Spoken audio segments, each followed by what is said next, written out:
Well, good morning, good afternoon, good evening. You're welcome to the Discovery Show TDS TV here on Facebook and on YouTube.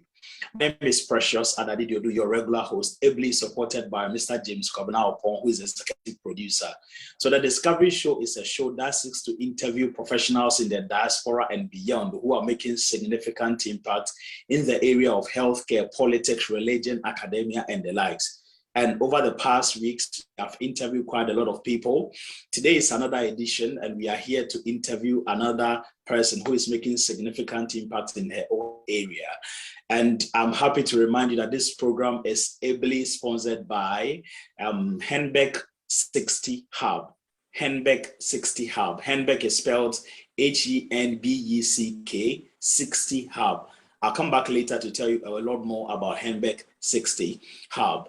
Kindly subscribe to our channel here on Facebook, on YouTube. The name is The Discovery Show TDS TV. And on Instagram and Twitter, the name is @TheDiscoveryShow_TDS TV.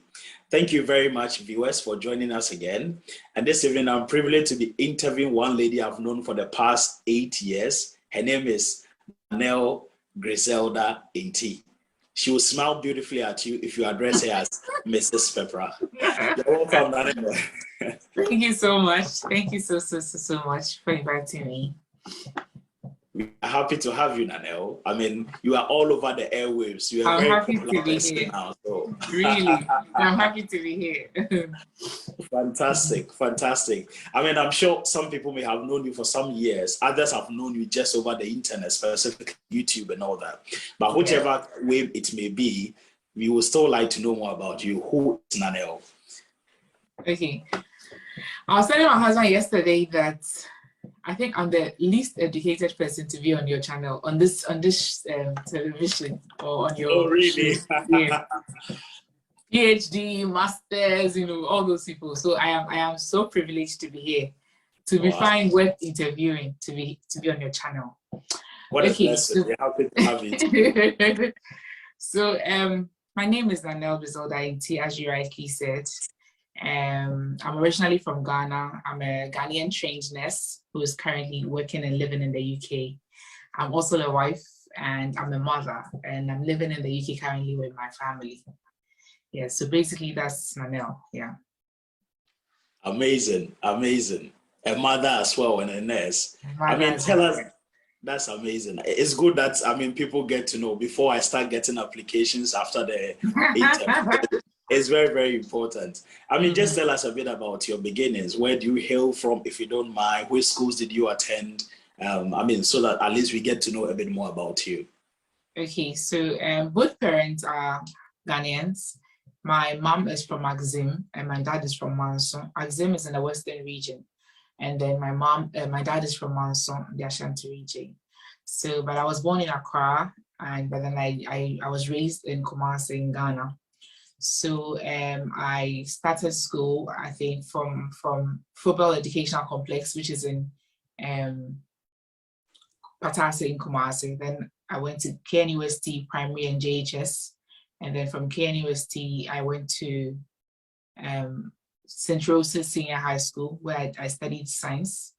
And then from St. Rose's, I did my tertiary at KNUST, BSc Nursing, where I met you, or where I got to know you from. And then from there, I did my national service at KNUST Hospital for a year. Then I worked in a private clinic for about 2 months. And then I moved to the UK. And I moved to a care home basically, and I've been working in the care home. I've been in the UK for 3 years, and I've been working in this care home the entire 3-year period that I've been here. Yes. Great, beautiful one, of course, a great journey so far. So how has it been? You did mention you did work a while in Ghana before coming to the UK. How was the experience, and how are you settling in here in the UK, in the care home as well? So in Ghana, I would say I didn't have like a lot of experience in Ghana. It was mainly the compulsory national service, or the rotation as we call it, which was for a year. And then if you're not familiar, or if you're not a Ghanaian, you basically rotate the various departments in the hospital. So it was just like for any other person, trying to learn. and shadowing other people. And the only time I would say that I was considered like a registered nurse in Ghana was just the 2 months period that I was working in the clinic. Yeah, so I don't have lots of experience in Ghana as a nurse. Yes, I would say it's mainly been in the UK because I've been here, UK, and I practiced longer here than I practiced in Ghana. Yes, and over here, obviously, you are trained for the various tasks that you are responsible to do, or you're responsible for, or what you're expected to do. So they give the necessary trainings, and then, you know, they check that you're competent enough, and then, yeah. So that's it. Great. Viewers, we are reminding you again that you are watching the Discovery Show TDS TV here on Facebook and on YouTube. It's a show that seeks to interview professionals in the diaspora and beyond who are making significant impacts in the area of healthcare, politics, religion, academia, and what have you. And we are happy to be speaking to Mrs. Nanelle Griselda Inti, Mrs. Pepra for short. Nanelle is a registered nurse of Ghanaian descent, and she's actually here in the UK. She's been here for about 3 years, and she shared her life with us quite beautifully so far. Nanelle, just let's talk about why did you go into care home? You did mention that you went straight away into care home. Of course, there was an option for NHS as well in care home. I have received numerous requests from people trying to decipher between going into a care home and an NHS.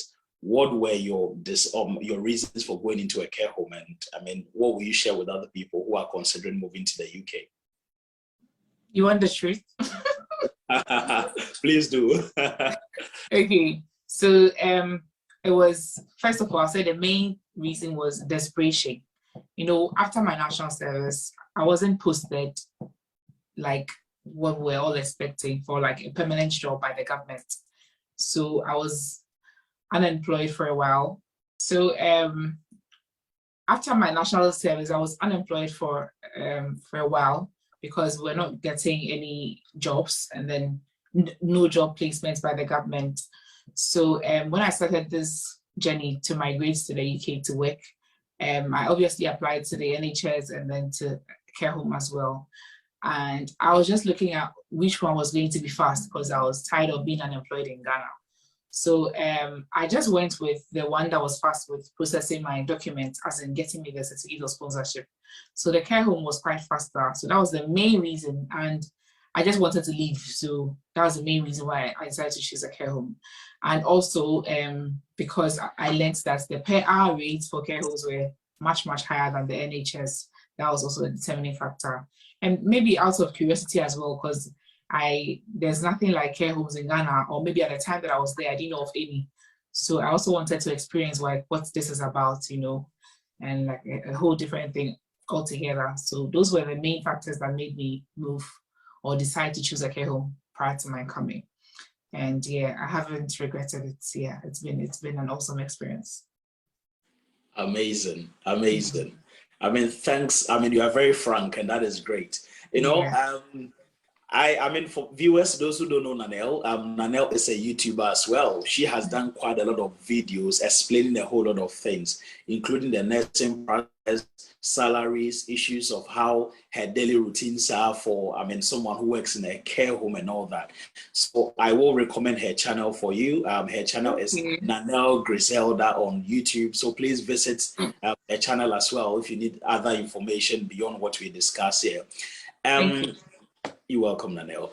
So what I was going to ask you, of course, like I said, you've done episodes on all this, but take us through what it is like in a care home. Give us a snapshot of what your routine or your activities are in a care home compared to NHS. Of course, you have not worked in NHS, but what is your routine in a care home?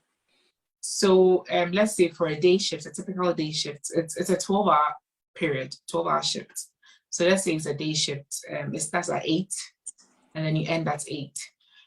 But you have to get there like around 7:45 for a 15-minute handover.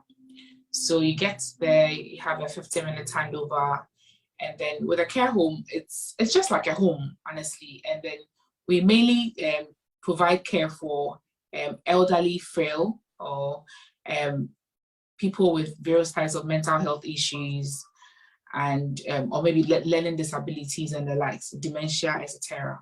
So mostly, I think the biggest care home I have been to, I was in charge of 34 residents, but mostly they check the needs of the residents, and then they use that to plan for, like, let's say, the number of staff. So where I'm working, let's say if I have 24 residents, I'm the only nurse. So as the nurse, after the handover, you can decide to assist the carers as in the care assistants with the personal care and all that. And if not, to you start with your medication rounds. So you give medication to all the residents, you check their vital signs if necessary, and then there's a diary that we go by, the diary as to what's supposed to happen for each day. So it could be a doctor's appointment for one of the residents. So just so you know, we don't call the people in our care patients, we call them residents because they reside in the home. So we refer to them as residents. Yeah, so you check for, you check in the diary, what's up for today. Let's say this resident has a hospital appointment, this one needs bloods done, this one needs this to be done. So you check in the diary and then you do what's supposed to be done in the diary. And what else? Yeah, you basically assist them in the activities of daily living, with their moving and handling, with their nutrition, you know, you're in charge of everything. And then in a care home, there are no doctors. So you are in charge of everything and in charge of the other staff as well. So you are seen like as a lone worker. So yeah, so activities of daily living, assisting them with their meals, assisting them with their toileting, their personal care, making sure that they have good skin integrity, helping them to prevent pressure sores. So it's just the basic things. Yeah. Amazing. Amazing. That's great. I mean, thanks very much for giving such, I mean, the other side of healthcare practice here in the UK, because of course, so far what we have done on this platform has to do with people who work in NHS. So I'm glad to know that you're also giving us the other side. Of course, this might be probably me putting you on the spot, but if there's anyone watching and all that, would you recommend to them to join you in a care home as well, in terms of care home practice? Well, so it has its pros and cons. Yeah. If you're looking at the money, the per hour rates, the per hour rates for care homes are much higher than the NHS. However, it depends on you. I wouldn't say my regrets, but the only thing that makes me wish that I had gone with the NHS is the fact that I didn't really practice much as a nurse in Ghana. So there are not so many things or procedures that I can confidently say I can do. And then I come to a care home and then you don't do much, like it's just the basic things like I explained earlier, just medication and then assisting the residents with activities of daily living. So the only time, I remember there was one time there was a resident who was supposed to have a urinary catheter inserted. And it's like all the nurses were fighting because everybody wanted to do it because we don't see that often, you see. But maybe in a hospital, it's quite common, so you don't lose your skills. But in a care home, it's rare. And maybe in a 3-month period, you'll be asked to take blood just once or twice. Okay. Wow. Yes, and that's not the kind of nurse I aspired to be when I was in school, in nursing school. I wanted to be the kind of nurse that can do everything, you know, I can do this, I can read the ECG, I can do this, you know, but I don't get that, okay, in the nursing home or in the care home. So it depends on you. If you're more of, you know, development of your skills or I think then the NHS is for you. But if you're more about the money or a calm environment, working in a homely environment, and I think the care home is for you. So it's, yeah. Again, I wanted to further my education. So I wanted to do a nurse prescriber course. And all the schools that I checked, like their websites, the requirements was 1 year experience in an acute setting. So that means I didn't qualify because I was a care home nurse. So okay. It depends on your aspirations and what you want to do in future as well.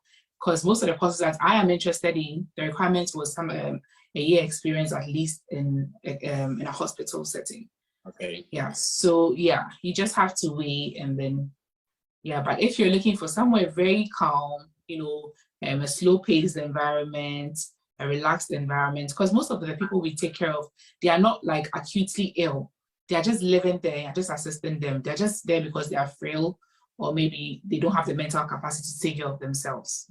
Yeah, so Okay. keeping them safe, and then so it depends on you mostly. After weighing these options. Thank you, Nando. You've been very kind in expressing this quite genuinely to people. And like I said, I have had quite a number of people coming to me asking me, what do I choose? But I try to explain along these lines. But of course, it's better to be heard from someone who works in a care home and has actually the experience in terms of career progression and all this. So thanks very much, Nanelle Griselda Inti, who's a registered nurse here in the UK, and she'll sound very beautiful at you if you call her Mrs. So thank you very much, Nanelle. The other thing that, of course, I have done a number of interviews here where we've delved into the UK nursing registration process. And I will on any day recommend your channel on YouTube for people to also go and watch, because you've done quite a number of things on this process. But suffice me to say that there are people who are watching us for the very first time and they may not have heard of the process at all. I know, like you said, you registered about 3 years ago, and as far as I'm concerned, there's been some changes in the process. But would you like to probably give a snapshot? Not into detail, because we wouldn't want to rehash all the things we've done here. Will you want to probably capture the most important things in terms of nursing registration for anyone watching us across the world? Okay, so there's something called shortage occupation list of the UK. And then these are occupations where the UK is short. Yeah, so nurses fall part of this list, and midwives and dentists as well. So that means employers can recruit internationally for like these roles in the UK. So what you basically have to do is to register with the Nursing and Midwifery Council of the UK if you're qualified. And you go through like an eligibility and qualification process, and so that they can verify that you are qualified to even continue with the process. And then you sit for a test of competence, which is like an exam, and you submit other documents. Then you, along the line, you also try to look for an employer through an agency or directly. And once you get an employer, you'd be interviewed, you get an offer letter. You also have to submit things like to prove your English proficiency, let's say an IELTS test. And then after all that, the Nursing and Midwifery Council of UK, after all the verification process, will send you something we call a decision letter, and with which you can get an offer from an employer, your prospective employer here in the UK. And then they would give you your certificate of sponsorship, which is like a work permit. And then this, with other documents, you use them to apply for your Tier 2 visa. And then you come here, you sit for the last part of the test of competence, which is like an OSCE exam. And then when you're done, you get your license as a nurse, and then you start practicing. Yeah. I hope I covered it well. Certainly, of course.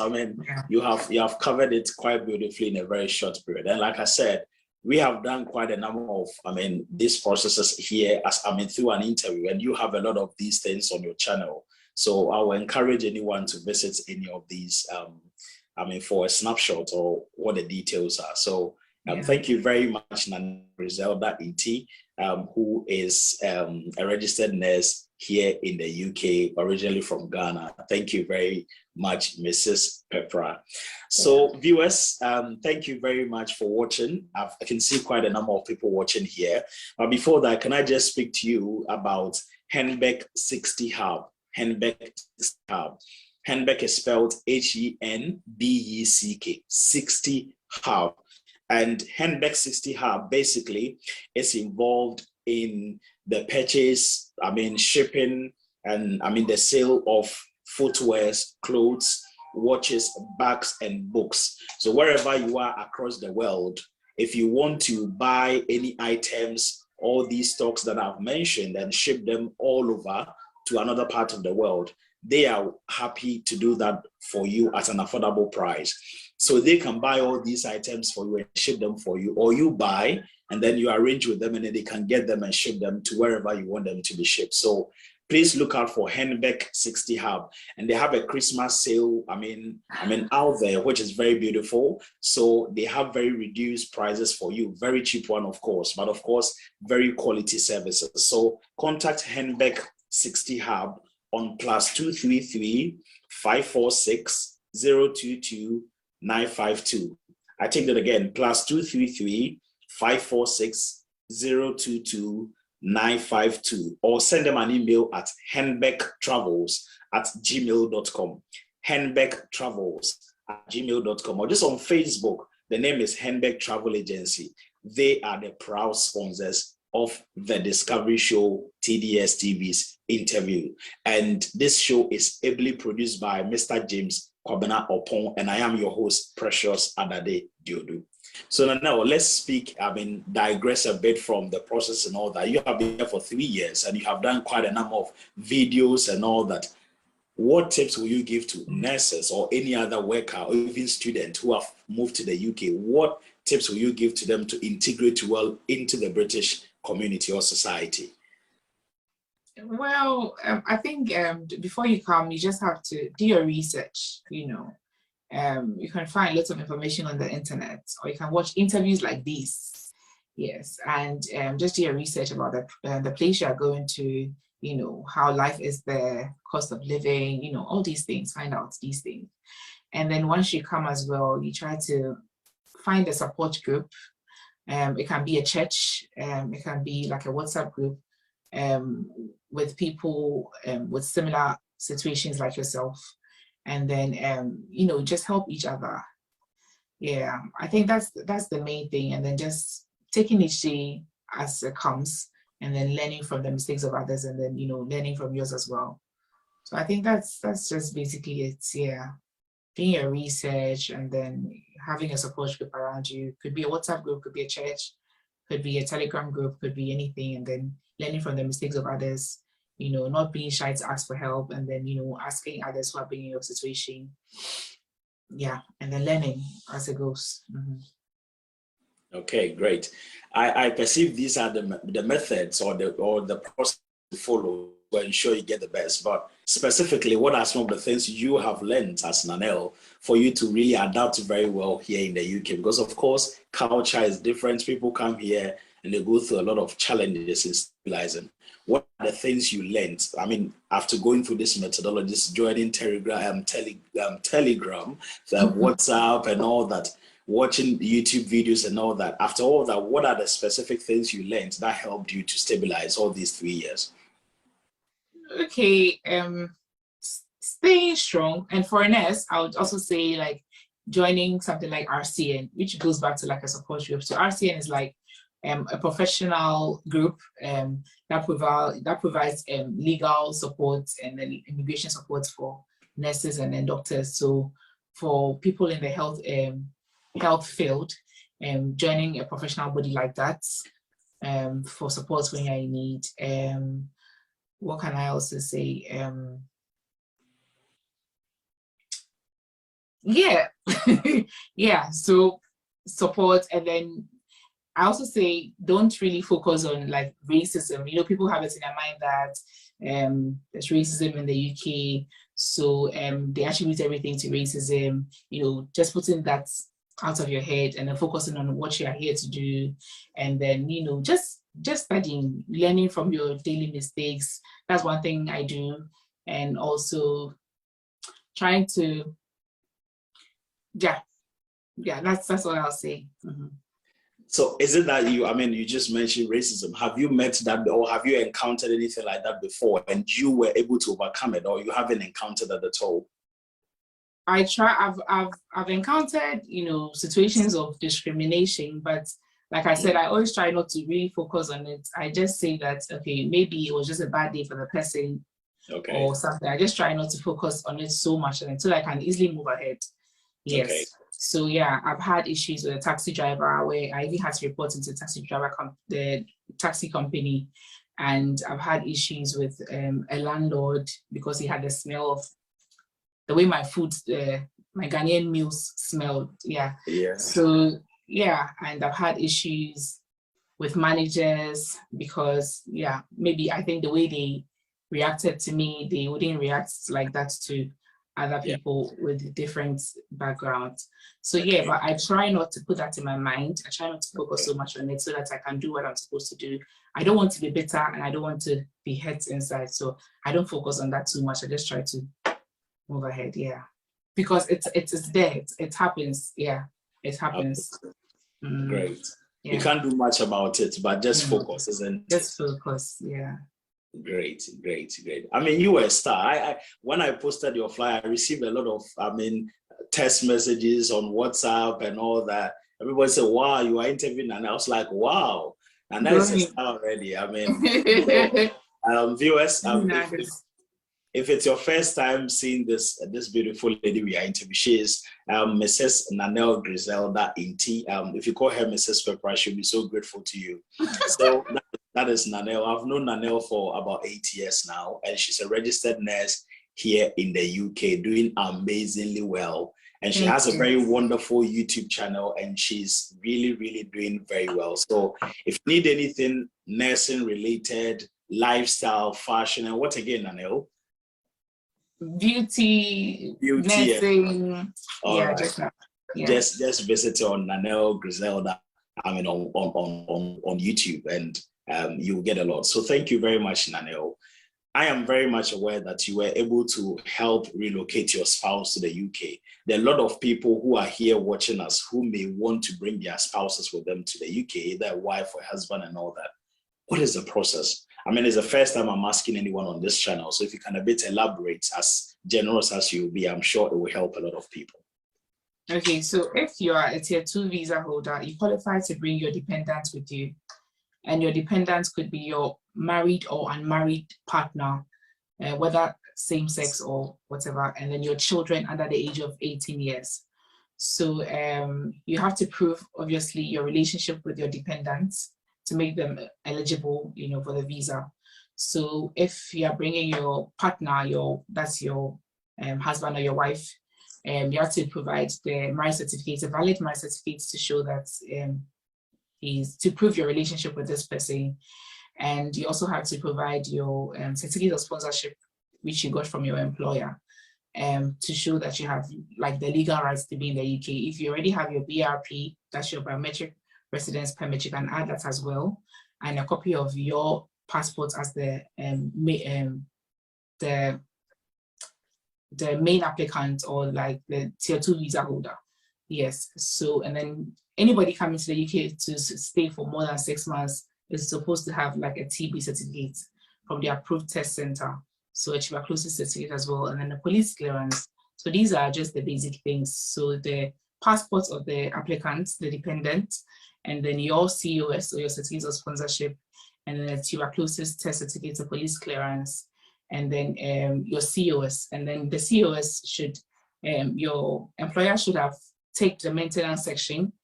If your employer does not take the maintenance section, then your dependents would have to prove that they have funds in their bank accounts to be able to take themselves for the first few months. I think it's about, was it £1,270, which should have been in the account, I think 3 months prior to the visa application process. Yes, but most employers are A-rated sponsors, and then they take this part. So there's no need having that amount of money. So just these documents. I don't know if you want me to go over again. So basically just these documents. If you can go over, and probably if there are more details, please do, because like I said, this is the first time I'm talking about this topic on here. So to bring your married partner, your marriage certificates, then the dependent's passport, valid passport, it should be valid for it should be valid, and it should not be expiring anytime soon. I think at least 6 months, and then they should have a blank page, both front and back, and tuberculosis test certificate, police clearance, COS as well. And like I said, your COS should certify maintenance. Yeah. So those are the main things. You can add other things. I added wedding photos, but on their website they said it's not necessary. I was going to ask you, because I have heard this over and over again, and sometimes people even add their WhatsApp chats and everything, isn't it? So I was going to ask you if it's necessary. It's on their page. I think it's on their website that it's not necessary, but when you just want to do everything right, we added it all the same. And then I think with the police clearance as well, it has to be every country that the person has been in for 12 months or more. So I think I contacted Irene, who also contacted you to help us, yes, at the time. Yeah, so every country that your dependent has been in for 12 months or more, you have to provide police clearance from that country, but except the UK. So every country outside the UK. So these are basically all, and any other thing that you wish to add. So for your kids, it's just proving that they are your kids by providing the birth certificate and then the same things, tuberculosis test. But for the kids, they don't require police clearance because obviously they are below 18 years. So it's just that. And if you are, let's say, a single parent, you'd also have to get a letter from the other parent to give you the responsibility of, or give you permission to bring their child to the UK. Yeah. Okay. So that's it. Mm-hmm. And for unmarried partners, you have to prove that you've been living together for at least 2 years. So you have to submit things like, let's say, combined bank statements or bills to show that you guys have been living together for at least 2 years, and then you can get the visa together with the other documents I mentioned, and then you can get the visa. Yeah. If you say a combined bank statement, is it like you should have a single account, both of you are saving in there, or you put your... No, anything to prove that people are like partners. So like a joint bank statement, I mean, with both of you. But that's not the only thing. It could be joint medical bills or joint utility bills to show that you guys were living together at least 2 years prior to the visa application. Okay. Yeah. Hey, so it's not only about married people. No. People are going to bring people, isn't it? Oh, yes. Amazing. There's this lady I did my OSCE training with who was able to bring her unmarried partner, from the Philippines, right? Bring these things. Mm-hmm. Amazing. I mean, in the position as the interviewer, there are some questions I may know, but I'll still ask you, so feel free. I mean, is there a set number of people? Let's say someone has about 5 kids back wherever the person is coming from and all that. Is there a set limit on the number of, children you can bring into the country? No, I haven't read that anywhere. I think as long as you can prove that they are your children or they are your dependents, let me use that word, then you can get the visa. Mm. Okay. As long as you can prove, yeah. Okay. And what specific relations can a person bring to the UK? If, let's say, you as a nurse, can you bring your mother? Can you bring your father to come and stay here just like you bring your child or any other person? Okay, so from what I know that is your partner or your husband, and then your and then your children who you can bring under this. However, I have read that if you have a mother or somebody, and then you can prove to the UKVI, that's the UK Visas and Immigration, that they are totally dependent on you, they could be considered. But I don't know of anybody who's been successful with that approach though. Yeah. Okay, great. The reverse is also true, that you can bring your wife as well. You said your husband and your children. I'm speaking for the other. All right. Thank you very much. Viewers, we are speaking to Mrs. Nanelle Griselda Inti. You can call her Mrs. Pepper, and she'll be very grateful to you. She's a registered nurse here in the UK, originally from Ghana, and Nanelle is doing so well.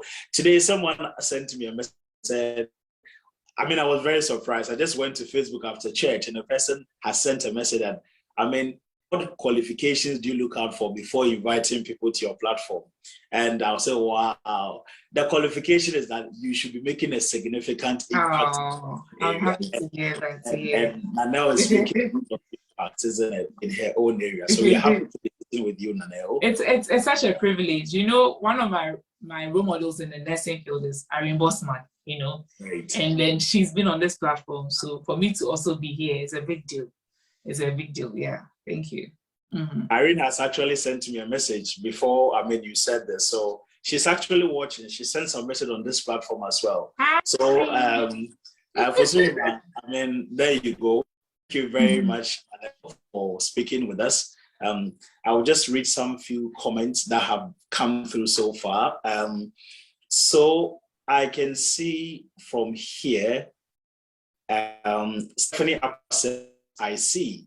I'm sure when you're explaining, what it entails, to be in a care home, that's what, probably he's referring to. Ode Ajman says, yes, it's true. And Ode Ajman again says, basic nursing procedures within the care home. Laurel Ekia Khan says, wow, that must be a con, not to be able to practice what you studied.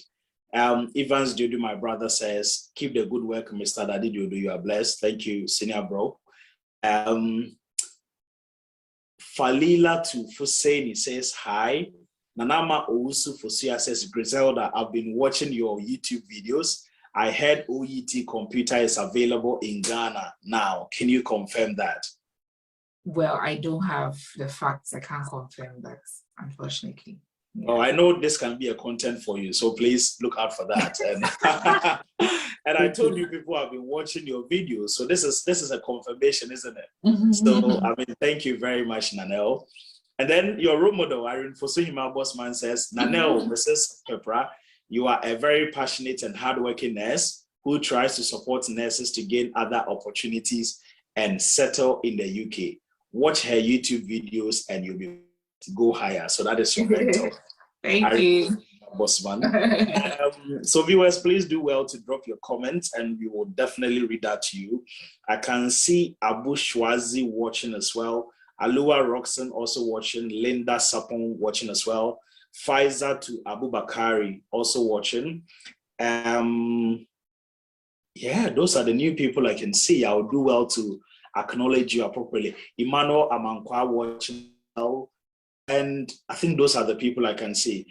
Sincere apologies if I haven't mentioned your name. I'm just, it's not everyone I can see on here. Kindly drop your comments or just like the page, subscribe, and I'll do well to read your comments. You did mention from the onset, Nanelle, that you're a mother, you were a nurse, you are somebody's daughter, life and all that. How do you balance all these things here in the UK? And on top of that, you're a YouTuber. How do you combine all these?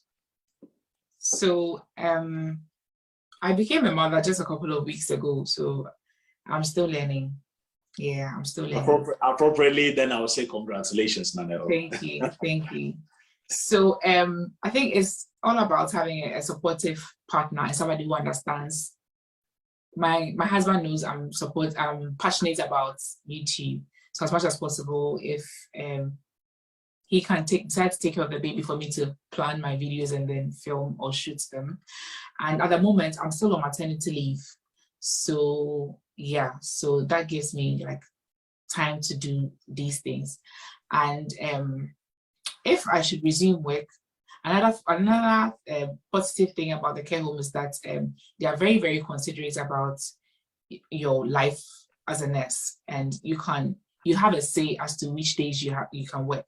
So for instance, for most care homes, I should say, for instance, in my care home, there are so many couples there, and you can decide to say, you can even bring your partner's rota, and then they'll make the rota based on the time that you are available, based on your husband's rota. So for great. They do that. For most care homes, they do that. So, and I think I wouldn't have gotten that much say in the NHS. So that's another thing. Yeah. So and so even if I start working, my rota would be done in such a way that it will suit my family. So that would also help me balance all these things. Yeah, and I know that that's what most people do. That's what most overseas professionals in the diaspora do. So you share the responsibility. Let's say if you have a child, if you don't want to spend so much money on childcare, you share the responsibility. On days that you're off, you can take care of the child, and then your partner goes to work or your spouse goes to work, and then you do it like that. However, the other means, I know that there's for the Nigerians in Northern Ireland, they have a community here where if you're a Nigerian and then you have to go to work, you can find out who's available, and then you go and then leave your child with them, and then they babysit, and then once in a while you also take care of somebody's child, like they run shit, and then it's going on beautifully. Yeah, because babysitting can be babysitters are quite expensive. Yeah. And especially in the UK where you don't start school until 3 years. So the whole 3-year period, what are you going to do? So you can have that arrangement with family, or you can have that arrangement with friends or other nurses from your country or wherever. You can do that arrangement. Again, they have childminders. I think that's the cheapest option at the moment, childminders. Some can charge as low as like £4 or £5 per hour, but it's still quite a lot of money if you can, cumulatively, yeah, but I think it's cheaper than, the babysitters or like taking your child to the nursery. So the childminders, you can just search online for childminders, registered childminders near me, and then they are a registered body and their activities are monitored. So, and they have been trained and they take care of the child like in their homes most of the time. So you search online and you find one that is nearest to you. You find out if there's a spot available. You find out the age range of the children they are accepting, and then if you qualify, you can send your child there if you're busy. Yeah. Amazing. I mean, that's beautiful. I mean, I'm very much aware that childcare in this country can be very expensive. Very expensive. Let's divulge what you just said a bit more. I mean, you said if you have a very understanding partner who is able to, share the responsibility with you. Obviously, where we're coming from and where we are now, there are quite some great differences. The social support system back home is far different, much better. So you can leave your child with anyone and go to work. Yeah. I mean, there are people watching us who are already in the UK, others intending to be here with their spouses and their children. Can you just, straight away speak to people who have their spouses here and they have kids? What advice will you give to them so that they can really support each other and not necessarily spend so much on issues of childcare and all that? I know you've just been a few weeks into this business of childcare, but from what you've seen so far, what would be your advice to them? Well, I think you have to, first of all, plan how you're going to strategize before you come, if you are yet to come. And if you already have family here, you can decide moving to, sorry about that. That's right. If you already have family here, you can decide moving closer to your family here, so that you can share the responsibility. I mean, if I had family here in London or maybe any parts of the UK, I would have moved there, after I had a baby, so that it will be easier for me. However, if you do not have, you also have to plan with you and your partner, like your work schedules, and then probably get a job that allows you to choose your shifts, and then, or you make your employer aware prior. And then the UK, they are very kind. Most of the time, when you have a baby, they are very considerate with most employers, so they can help you with that as well in terms of the arrangements of the shifts. So yeah, just plan ahead and then do your research. And then when you come as well, if you have family or friends, you can have these arrangements with them, or you save enough money to pay for a childminder or a babysitter. But I think the best way to take care of your children is you yourself. Yeah. Yeah. Amazing.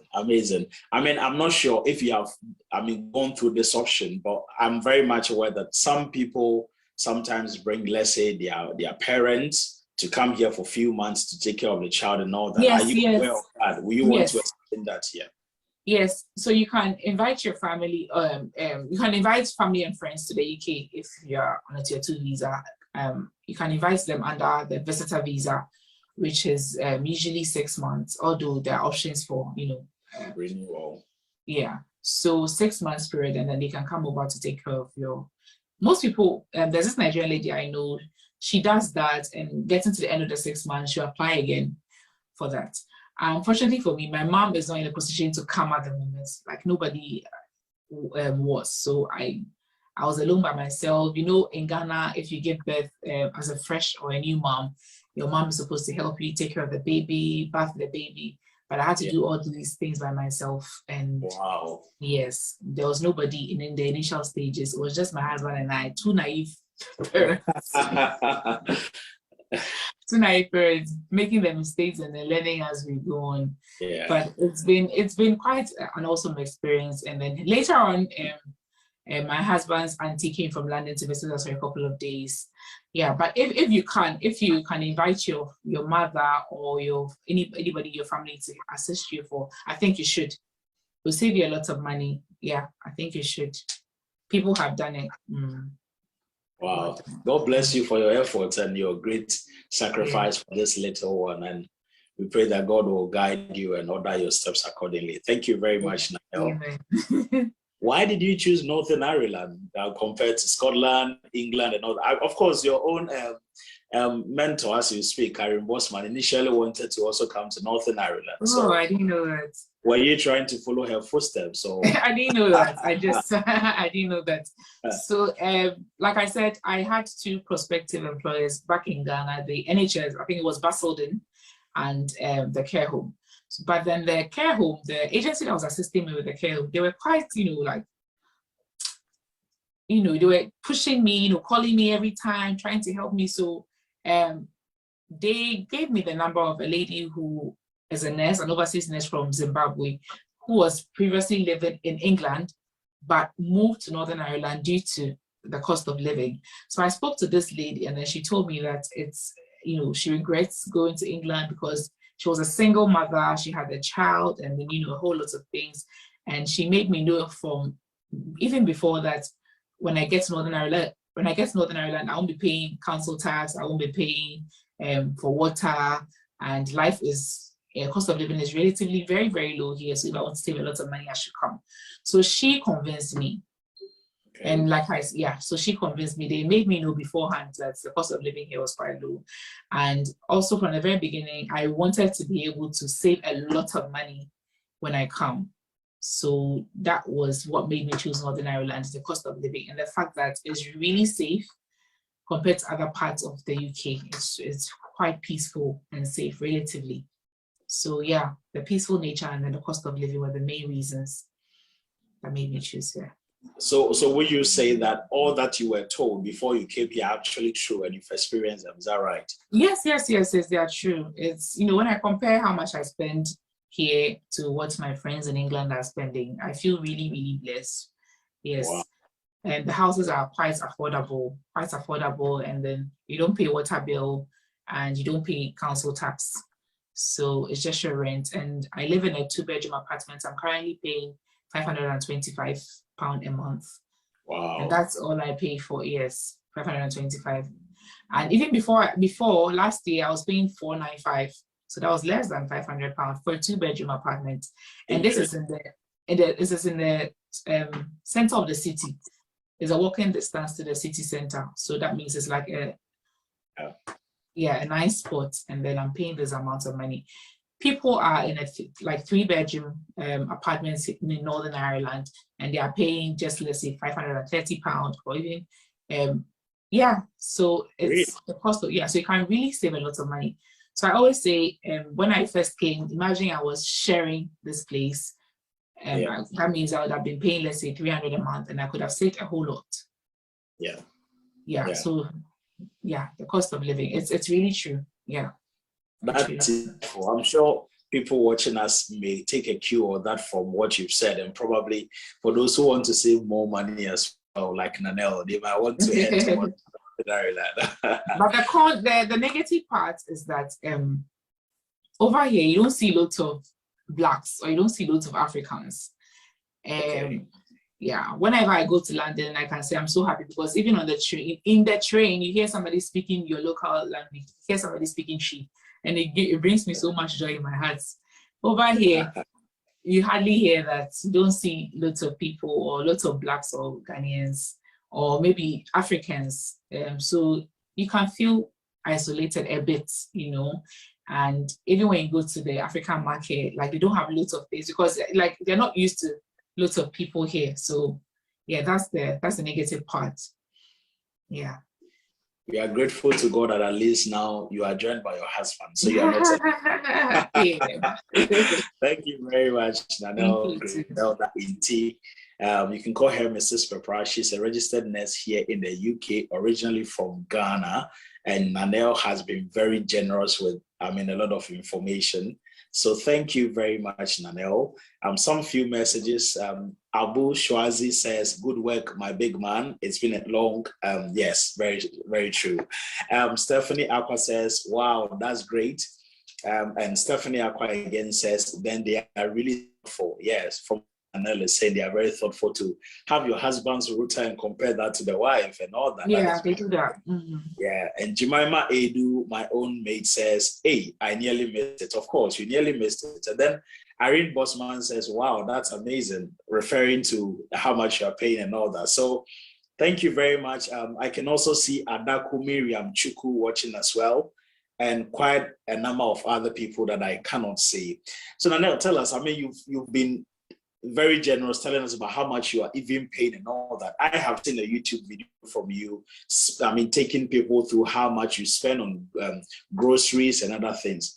Let's talk a bit about frugality. I mean, how people can save money in the UK. And you've already indicated, I mean, that you are in Northern Ireland, you're saving quite a lot on rent compared to some of us who are in England and Scotland and all that. What other things, tips, especially financial tips, are you going to share with people who are yet to come or they're already here to encourage them to save more money? What will you tell people? Okay, so I would say that if looking back, sometimes I say that when I came, I was single. I wasn't married then. If I had decided to share this place, I could have, saved more money. So if you don't mind, house sharing is an option. If you're a single person, you could share a house with somebody to save more. And also, I think you just have to basically plan your budgets from the very beginning. When I first came, before I got my first pay, I had calculated how much I could be earning. And I knew that if I do even at least one overtime each month, I could earn this amount of money. I actually had a notebook with all that in it.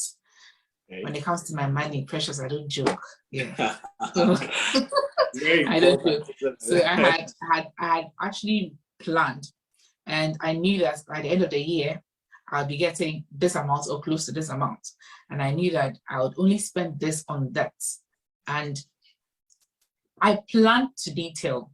I planned that within my first year, I was going to use this amount to buy a car. I was going to use this amount to do this, and by the end of the year, I achieved everything that I did. I made a conscious effort, and then I really tried to achieve all the goals I have set. So I think it's just planning and then being determined about it.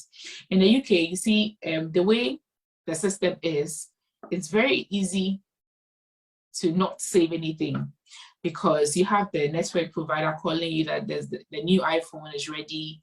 They can give it to you, and then you pay £50 a month, and it looks so small. But then if you fall for all these things, at the end of the day, by the end of the month, when you get your money, you're paying for so many things and then you don't save. And then when it comes to saving money, I always say that it's not really about how much you earn, but it's like how much you're able to save, how much you're able to put down. And I know that, so my parents live in America and they are nurses as well. So I have learned, I've learned some of these things from them, living outside your home country, and then how time can pass by so quickly. Let's say before you realize it's 10 years and you don't have anything to your name. Yeah, so before I came, I really made it a point that I was going to push. And sometimes, people think, oh, I've arrived in the UK, now let me, buy all the nice things. I don't do that. I used my old iPhone I was using in Ghana until I wanted to start a YouTube channel, and then I got my phone, my new phone. Meanwhile, I could have bought a new phone or like the latest iPhone or whatever. So people should not look for the immediate gratification, you see, because they want to use new things, because they're in the UK buying like the latest stuff, and then, think about, long term, how much you'll be able to, what you can be able to achieve if you don't spend all these things, and saving a lot, and probably if there's any good investment, investing as well, so that at the end of the day you can be able to save a lot, and then you can be able to achieve more, long term. Yeah. Yeah. That's insightful, Danielle. Thanks very much for sharing this. I mean, you did mention that, don't just look at the immediate gratification and all that. As part of your YouTube, we talk about your YouTube before we end. I know we are almost getting to the end of the interview, but you are into fashion as well as part of the one thing you focus on. What will you say to people? Because day in and day out, just Friday was Friday. People were buying left, right, center, and all that. And the other things as well. People, I mean, like you said, you get notifications. This is here. You can buy this and all that. Will you say people shouldn't focus so much on fashion as well? Because I'm asking this because it is believed that, I mean, you are dressed the way you dress and all that. So if you work and you get money, shouldn't you also buy, I mean, more things and look good? I mean, I'm just asking in my position as an interviewer, what do you think? Well, me, I love to look good. I do love to look good, but I always look at, looking good through, like, is there a cheaper option that I can get? Okay. I remember when my husband moved in here, he was laughing at me because I had 2 shoes for work, and then the shoe, the first one, I bought it for £18, and then he's like, "Oh my God, like I should buy something." He said I'm too stingy, but if I dress well and I'm wearing it, like you might not even tell that it's only £18. And Sure. then he was of the view that, sometimes you have to buy something that is, more expensive and of good quality. But I didn't have any problem with my £18 shoe. I always try to look for the cheaper option. And then, so I don't look at brands per se. I've been in the UK for 3 years, but I haven't bought any. I'm not saying like buying quality stuff or expensive stuff is bad. I'm not against that maybe, but that's just me. That's just my way. I can be really stingy. I always look for a cheaper option while still looking good. If it's makeup, maybe you probably look at me all glammed up and I think I spent thousands on my face on makeup, but I look for a cheaper brand that will equally make me look good. And you can do this research you can find them on the internet and all that. So if I tell you how long I've owned this hair, you won't believe it. But I take good care of it, and then I rock it as and when I should. So just getting cheaper options. So far as it's like when I was buying my car back at my workplace, people were buying like BMWs or like Mercedes Benz and other big brands. And then my car cost it was about £2,600 or £2,700. And I've used it for over 2 years now, and it's still in shape. I haven't had any problem with it.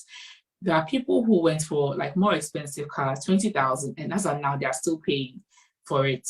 My car takes me to work and back from work safely. It gets the job done. Simple. And at the end of the month, I don't have all these bills to worry about. Another thing is I always put in my mind that what if I don't have, like, I know I'm working, I know I'm not going to, I hope I'm not going to get sick, but what if I don't have like a reliable flow of income all the time? What am I going to do? Because I know people, they try to, give excuses that, it's just £200 a month. That's just one shift. That's just one agency shift or one. But at the end of the day, cumulatively, when you gather all the things that you are paying for, it's really not just that one shift. And then you end up spending more and then saving less. And that's, if you want to be wealthy, that's not the way to go anyways. Yeah. So that's just it. Getting cheaper options and then planning your budget and then having a focus in mind. When I first came, I remember, I had my wedding last year. Yeah. And then after I had paid for everything, and then luckily for me, I have a like-minded husband as well. And I must say your wedding was very beautiful. Thank you so much. Yeah. So my husband and I, we planned that we are not going to borrow a dime, not even £1 or one Ghana cedi from anybody, no matter how glamorous we want to look. If it hasn't fit into our budget, then we probably don't need it. And then we'll just forget about it. So luckily, he's also like-minded like myself. And then although he would say that, at least let me buy one quality shoe and just one, and then I'll use it. But I am all about the £18 and then the cheaper options. And then, it works. So when I first came, I remember after I paid for my wedding, after we had finished paying for my wedding and everything, I was checking my account balance at work. And then that time, there were two other overseas nurses. And then they saw my account balance. And then they asked me that, have you really finished paying for everything? And I said yes. And then they were so shocked because of the amounts that they saw.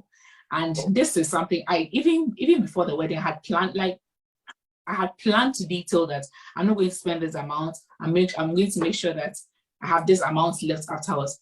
For instance, Precious, now that I'm on maternity leave, I'm earning just about £600 a month, because that's another negative thing about the care home. So imagine if I had not saved that much prior to my current situation. Yeah. It's barely my rent. So what would I have been, you know? So it's just strategizing your life and not being so, not thinking that, oh yeah, I'm probably going to get this amount every day. You could fall sick, anything could happen, and just saving. Yeah. Wow. I know, I'm very happy speaking to you today. I mean, from afar and from the conversations we've had, you're a very thoughtful woman, and I'm very happy Thank you. Thank you. know that. And I mean, Mr. Pepper is happy to have you, or he's blessed to have you. God bless you. I pray that God grant you more wisdom to be able to support you, and vice versa as well. So thank you very much. I can see Alice Fusia Ajiman says, I'm really enjoying the conversation. So higher. Livingston Edusi Poku says, amazing. Keep up the good works. So you see, I mean, some fantastic people watching, isn't it? Stephanie Aqua says, and she's so real too, my dear. We will meet on Snapchat. Wow. And because of time, that takes me into the next thing. That is your YouTube. And Danielle, I mean, you are doing amazingly well. Thank you. The energy, the tempo, the reality, like Stephanie has just said, you're very real. I mean, how many people would disclose how much they are taking a month at the moment here on this interview? You are very real and you don't fake, as far as I've known. So God bless you. But I want to ask you, what was your motivation for starting your channel? I mean, Danielle Griselda on YouTube. Please go out there and search for Danielle Griselda. Please, if you go and you see any YouTube channel that is also named Danielle Griselda, which is 1K 500 subscribers, please bypass that. It is 10K, 10,000 and over viewers. So please, subscribe to that. Please subscribe. That's the only authentic Danielle Griselda channel you see on YouTube. Yeah. So what was your motivation, Danielle? So when I was starting the process, it was quite difficult getting people who had already been in the process to guide you through. I think finally, when I got here, somebody connected me to Irene. So Irene was one of the people that helped me with my OSCE preparation and everything. And even till now, when I need anything, I'm not so sure, but I still call her. So when I finally finished with the entire process, and then I knew that I was the first person to come to the UK from my class to start nursing. The very first person. So I wanted to be able to help my colleagues as well, but I couldn't keep explaining to every single person, right? Yeah. So, and then family members as well. Your auntie's cousin's nephew will call you and then ask you to explain, and then the next day somebody else is calling you. So I just said, okay, let me just start this, and then so now if you ask me, I just send you the link, and then you watch, and then if you have any further questions, even if you go through the comment section, sometimes people have probably asked the same questions that you've asked, and then I've answered them. But then I'll just answer. So now I wasn't talking too much. I'll just send you the link if you need anything. Help me with my nursing CV. I said, okay, hold on. I'll just send you the link. Help me with the IELTS preparation. I'll just send you the link. So it made it easy. I didn't have to just keep complaining and explaining to different people. And through that, many people have also joined, and the channel has become larger. And yeah, it's emotionally fulfilling to get messages like, oh, Danielle, I knew nothing about this process, and now you've helped me. I was jobless back at home, and now I'm here, I'm earning a lot, I'm really supporting my family. It makes me feel good. Yeah. So wow, that's encouraging. Of course, you've just said that it is fulfilling and all that, but how has the journey been? Do you think, I mean, because I'm asking because I saw when you had 1K, you really celebrated, and then not you had 10K. So will you say you've been overwhelmed by the number of people who have subscribed to your channel? And do you think you could have done better, or you think you've really done well at this point? Well, I think I could have done better, because at a point I went for like a 9 months break. When I was pregnant, I wasn't really posting.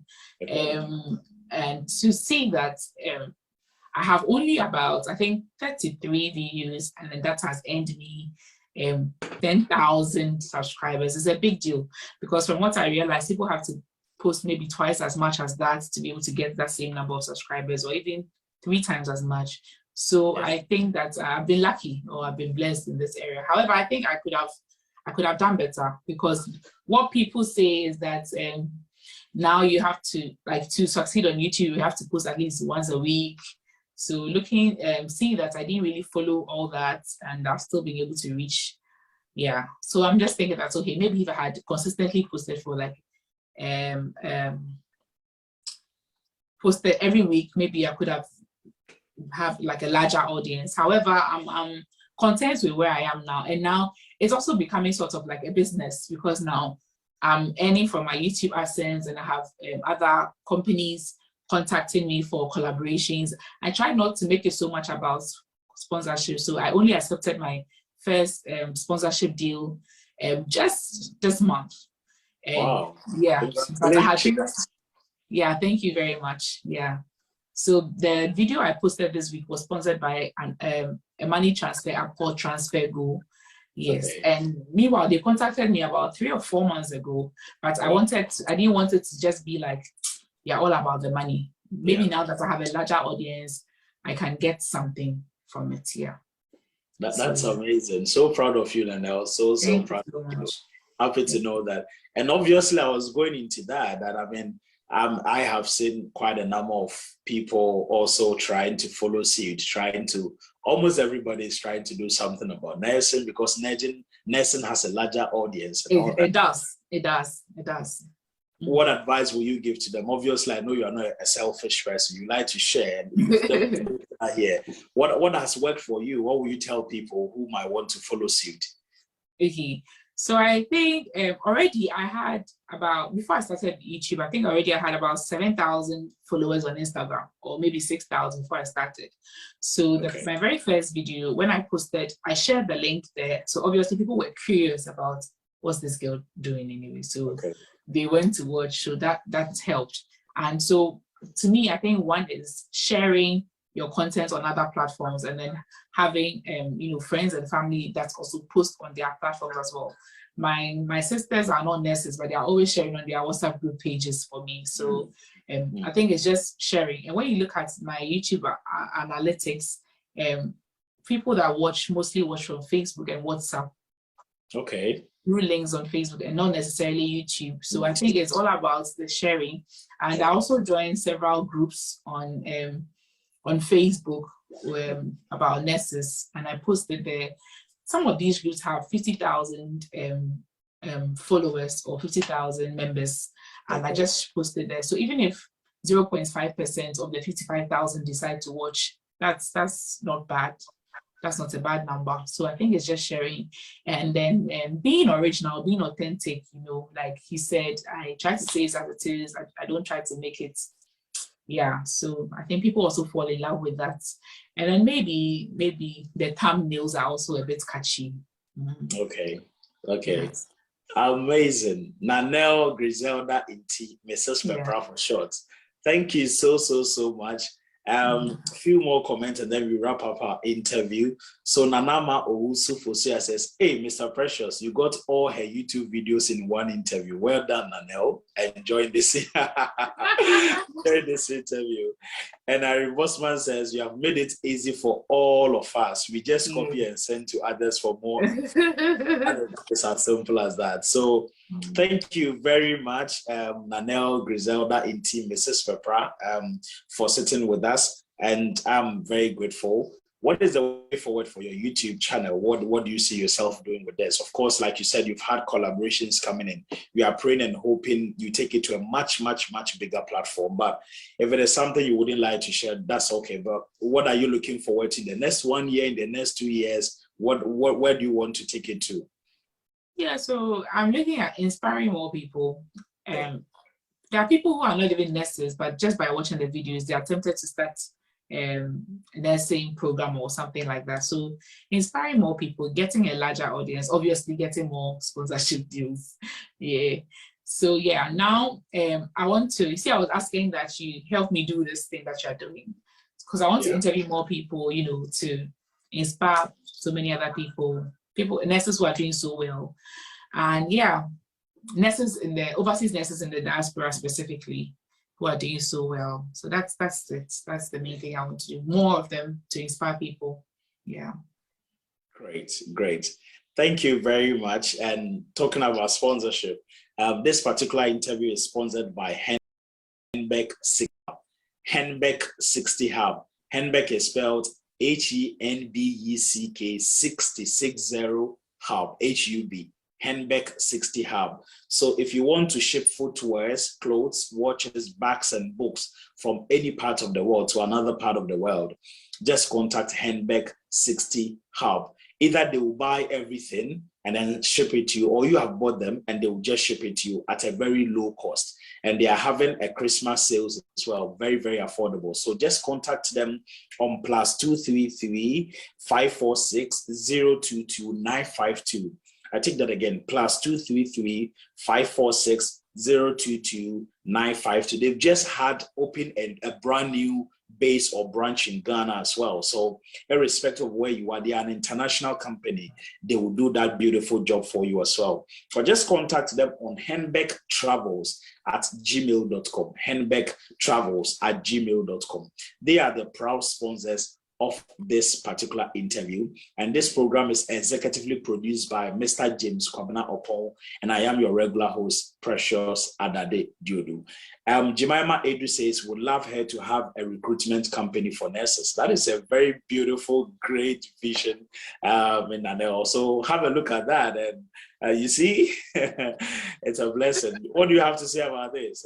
I'll think about it. Great. So thank you very much, Nanelle. Any final words for us, Nanelle? Yeah, so final words.